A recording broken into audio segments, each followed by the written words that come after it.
They say a good name is better than gold. So if you're ready to be able to bring your brand to the next level and open doors of opportunity, today's guest is going to teach us how to build a stellar reputation and a personal brand that wins. Welcome to Havilah and Friends. I'm your host, Havilah Malone, and every week I bring you inside my amazing world of mindfulness teachers, inspirational speakers, business experts, celebrities, and so much more to have the conversations that matter to you. And today's guest is a seasoned PR professional with over 20 years of experience helping marketing some of the most amazing brands you've ever heard of and award-winning campaigns for clients like the Office of Louisiana Tourism, the New Orleans Saints, as well as working in key collaborations on projects like food networks, diners, drive-ins, and dives, and the Super Bowl. Yes, welcome my good friend, LaDana Williams. Hey, LaDana. Hey, Havilah. Thank you so much. I am so excited to have you on today because we're talking all about personal branding. You know, the messages that we put out into the world, like they really matter. And no matter where you are, whether you're like a student in school or working for a company or you have a company yourself, your brand matters. And so I want you to first kind of like set a foundation. Like, what is marketing and why is it so important? So marketing in the most simplest term is selling or promoting a product or a service to a customer that can use that service. So, you know, it could be anything very basic, but the key thing to marketing is always going to be people, because even if it's a service that you're selling, even if it's a product, people, you have to know your audience, you have to know who you're communicating with, and find an effective way to do that. So this is about being able to really craft those messages that will help to move something forward or sell. And, you know, and a lot of people become afraid of saying like, I'm a salesperson, but we're actually always selling. I mean, even if it's like going to the movies with your friends and saying, hey, I want to watch this movie, or I want to watch this movie, you are in a process of selling an idea. And in the commercial world, it's about selling services. And so when you are trying to get that information out there, your brand really matters. And so What is a brand? So a brand, you know, when we talk about marketing and what marketing is in just a very textbook definition, your brand is that product or service that you're trying to put out there. So to give some examples, just some basic examples, if you're thinking about, for example, when you think about Disney or Walt Disney World or the Disney Channel, the first thing that comes to mind is Mickey Mouse, because they have done such an amazing job of creating a huge marketing brand with Disney related to Mickey Mouse. It's the same thing if you think about McDonald's and the Golden Arches. So what we have to do personally, whether we're marketers or whether we're teachers or students or whomever, we all have personal brands. Whether you want to own it or not, whether you like it or not, we all have a brand. And it's important for us to be able to manage our brand and have the tools to be able to evolve it and grow it in a way so that we can really show up in the world the way we want to be perceived, to come up as the best version of ourselves. Oh my goodness, as soon as you gave that example about McDonald's, like immediately in my mind, that ba-da-ba-ba-ba, I'm loving it, like came up in my mind. So they've done such a great job of branding themselves and marketing that it literally just like unconsciously, like immediately came up in my mind. And when you think about other brands or slogans like Nike, you know, it's like, just do it, you know, or tough, like all of those things where they've really created memorable messages that resonate with their target audience. So why is branding so important? Well, what you just described really is the definition of successful branding. So when done in a way that, you know, that's really successful, you remember those catchphrases. It could be a phrase, it could be a symbol, it could be an icon, whatever it may be. But when it's done the right way, that's the whole purpose of the campaign. And it's thoughtful. It's part of the thought process. It's not an accident that you remember those things. So branding in its basic form is just making you remember and identify an object with something else, with, you know, however you want to put it together. So on a personal level, when we're thinking about our personal brands, you know, there's certain skills that we bring to the table, certain attributes that we may have, certain, personality traits. That's all a part of our brand. Some of those we may love, others may be challenges that we want to work on fine tuning and developing, but that's all a part of our personal brand. And the beauty of having a personal brand is that you can always change. We live in a world that's always evolving. We have so many tools that we have now that 10 years ago didn't exist. So how do we take our brand where we currently are, because that's how you define your brand, and look at our vision of where we want to be and take the necessary steps to really define that. So that's hopefully what I would love to share with your audience today. How do we get those tools to really craft our brand from where we are now into where we really want to, become and evolve to? Yeah, I love that. And you said something earlier, which was really key and pivotal to this information, is that at the end of the day, it's about people. Mm-hmm. And you being able to craft a message, build a reputation that is going to resonate and to draw in the people that you're looking to serve. And everything that you do and how you present yourself, the way that you speak, those personality traits, like all of that matters. And there's ways to go about packaging that so that it becomes appealing to other people. So I would love for you to be able to share, with the audience, like, how do you go about defining that personal brand?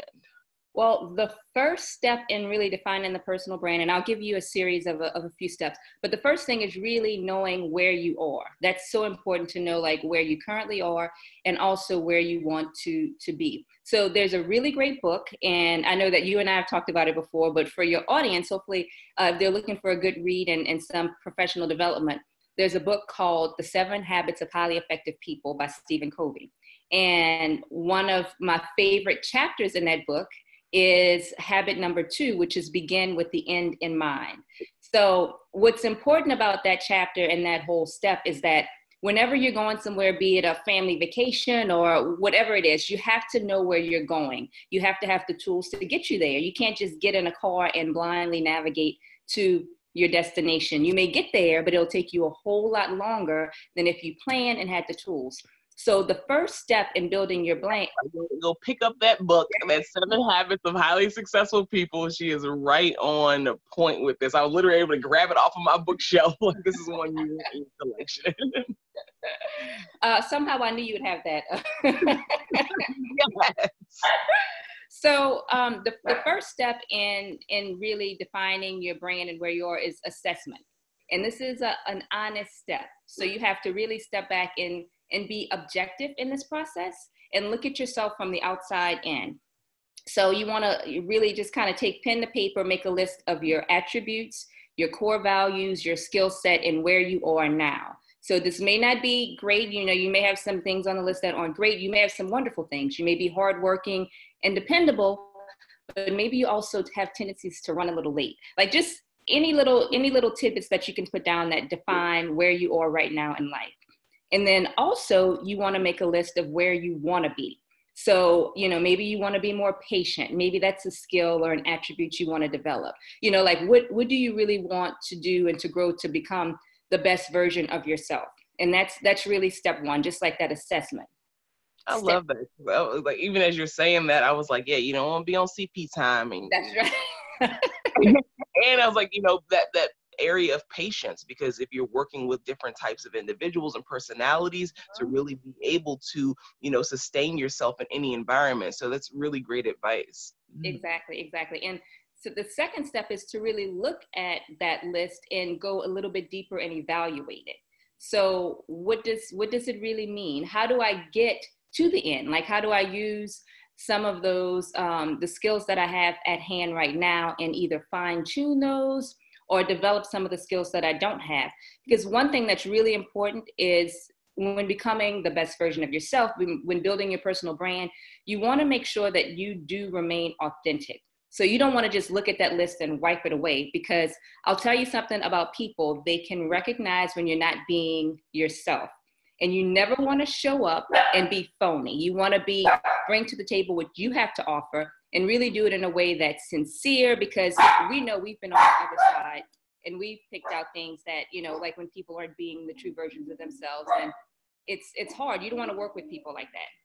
No, that is so on point. I think people feel the energy or the intention behind actions and behind the things that we do and say. And so if you're not being genuine and being authentically you, people can intuitively feel that, and they feel they reject that a little bit. It's like, I'm not really connecting with you because something about you just, it ain't right. So just being yourself, you'll attract your right tribe of people who resonate with you. Exactly.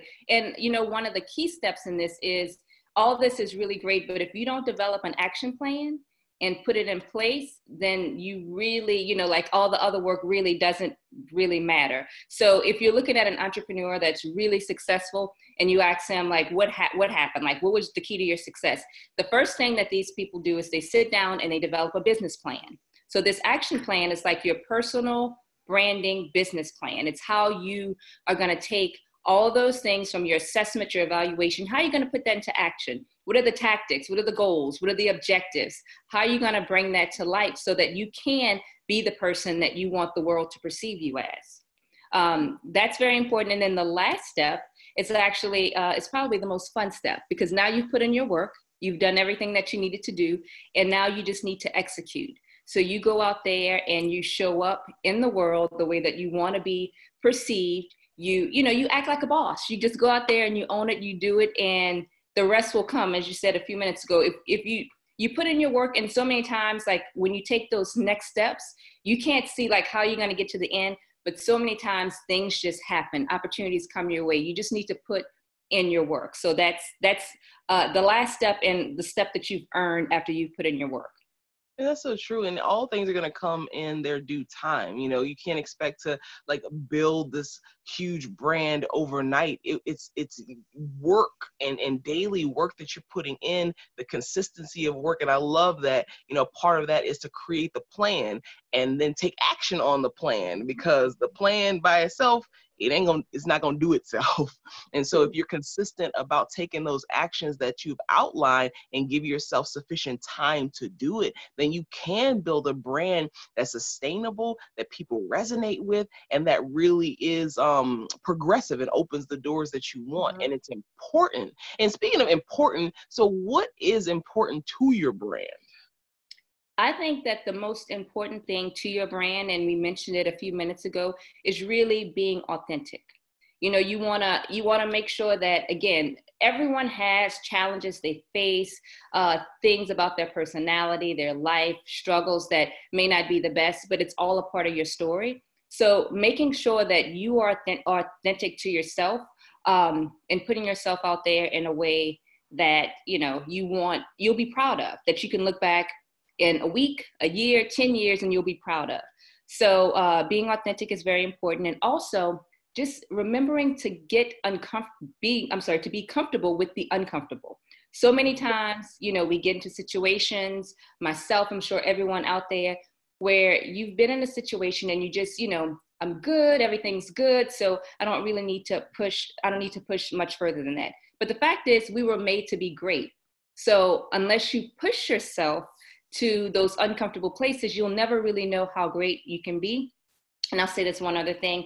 One of my favorite quotes by an author and activist, Marianne Williamson, is, "Our deepest fear is not that we're inadequate, but our deepest fear is that we are powerful beyond measure."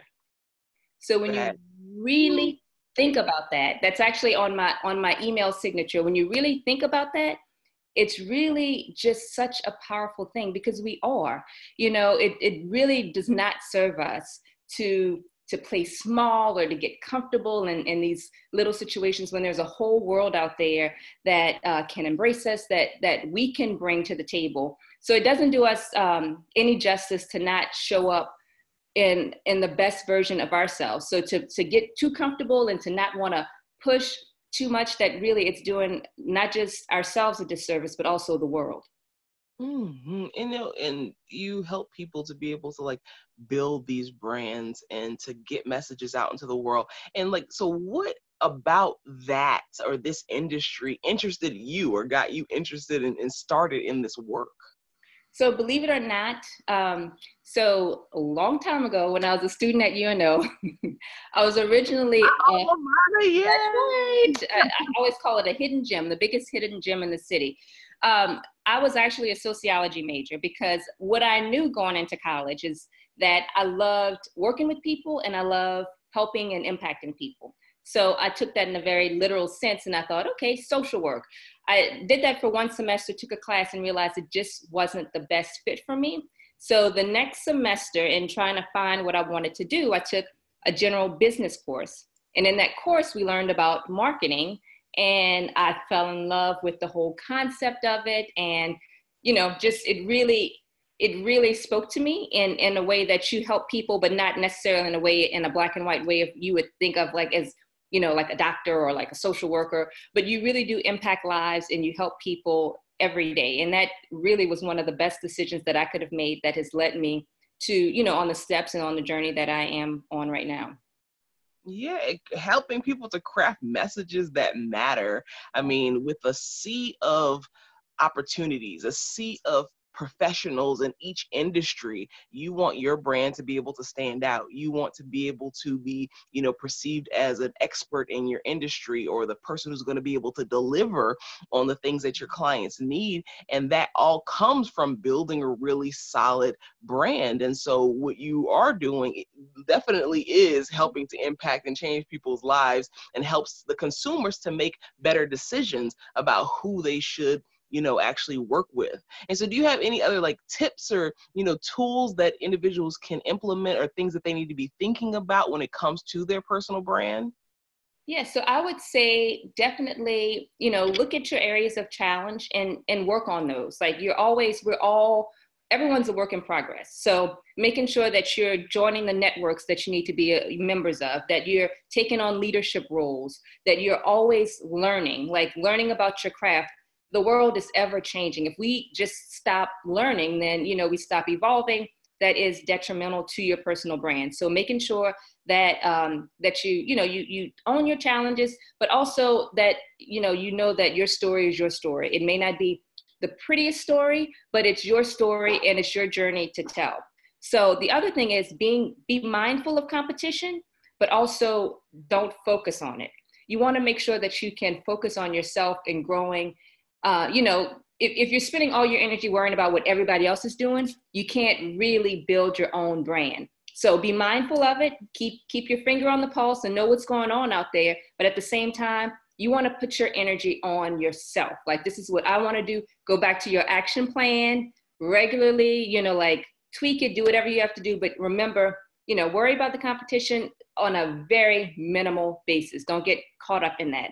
I love, like, about really focusing in on you, like Yes. know your landscape, the landscape of your industry, but at the end of the day, what's for you is for you, and your lane is your lane. So if you're so directing so much energy and focus towards what everybody else is doing, that means you're not showing up as the best version of yourself. So that is like an amazing tip. Exactly. And also going back to your network, building a strong network, and never underestimate the power of your network, the power of goodwill, the power of numbers, because what happens is you can what happens is real life happens and real life happens. I'm sorry about that. What happens is you can really just kind of use your network as resources, which is so much more valuable than sometimes finances even. Mm-hmm. To be able to, the power of people is what it comes down to, and the power of people to be able to open doors to opportunities sometimes, or even let you know about things that are going on, and being able to build off of the reputation of others. Because if I know, you know, Celine, and Celine is amazing at what she does, and she recommends LaDana, then it's like, okay, well, that barrier, that wall already falls down to that critical, you know, pushback. So it's kind of like that is a very valuable and powerful tool to be able to have people and people in your network who are of high value and quality, just like you, because it has to be an exchange of value within any network. Yes. Yes, absolutely. And just knowing that, once you put in your work, just go out there and do what you have to do. And that, like build your brand, own it, and the rest, like so many opportunities will come your way just by doing that. Amen. Thank you so much for those amazing tips, how to go about building that personal brand and how important it is for any and everything that we do in this lifetime. So please tell people how they can get in contact with you. And again, we're so grateful for you coming on the show today. Yes. Well, you can reach me via email, ldwilliamspr@gmail.com, or on Facebook or Instagram, LaDana Williams. So. Yes, build a brand that lasts. Yes. And we know that when we share our stories, that we get to live, to learn, and love a little bit more. And I want you to be proof of what's possible. I'm your host, Havilah Malone, and thanks so much for joining us for this episode of Havilah and Friends. We can't wait to see you next week.